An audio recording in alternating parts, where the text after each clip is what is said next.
Hey people, Kyle Christensen here with the motivational stuff for spinal cord injury and traumatic brain injury recovery.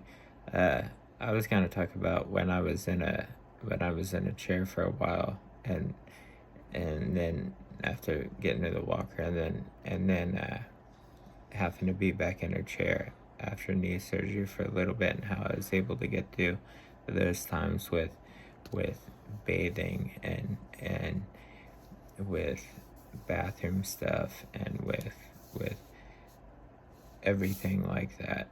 And all right, here it goes. I at that time would wake up in the morning and would go to the bathroom. It would go to the bathroom. That was back when was having to use a straight catheter to get urine out.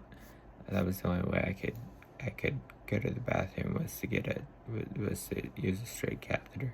I did not have to have a permanent catheter in, but was having to use a straight catheter and did have to use one for 2 years before was able to empty my bladder enough to not have to use the catheter, and kidney numbers have still held it up to where they're good, to where I have not had to use the catheter again, and that's good. That's great. That's great. Not wanting a catheter again. No.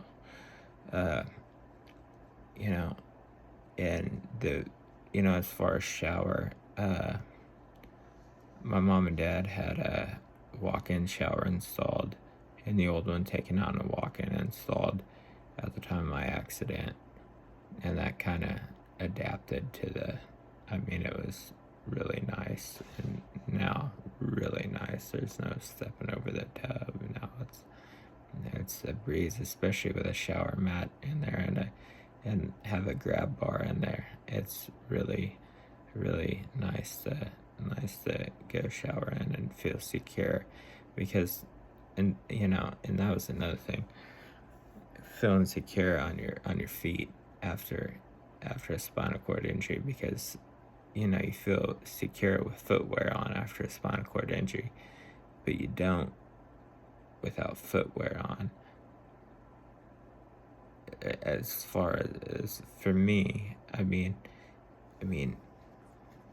like, it's like without footwear on and without socks on, especially I'm really uncertain of things, because I have a drop foot on my right foot, therefore have to always hike my right hip up a lot higher to walk, and that makes my limp worse without a without a brace, without footwear on, because you see me now and my foot's pointed up, but I also have a brace on. It's I mean that's being honest. And there's no shame in wearing a brace. There's no shame in wearing a brace to hold my ankle up, but it's my drop foot did not come back, and had two injuries that were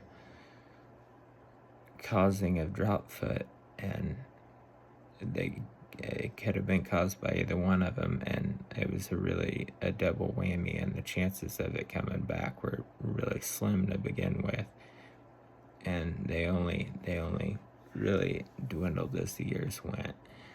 And yeah, but it did not come back. But excuse me.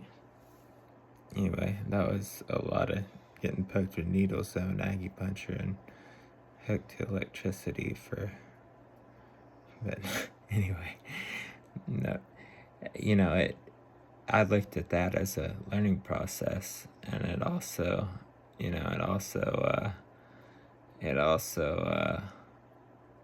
I look at that as not only a learning process, but uh, uh, it really I believe strengthened muscles in my calf, which it was needles that went in my leg, went in my foot, and then went in my scalp, and he hooked them to electricity. It was literally in my scalp. It was hooked to electricity. It wasn't like acupuncture where it's only needles. It was hooked to electricity. It was hooked to electrodes, and had electrodes running in my scalp, and had electrodes running in my foot, and in my calf. And that was a really awkward feeling. Yeah, that was really. But anyway, acupuncture is a great choice for people though that need drop foot back, and E-stem's not working. Acupuncture does work for some. But did not work for me because I did have a double whammy there. All right, thank you, people.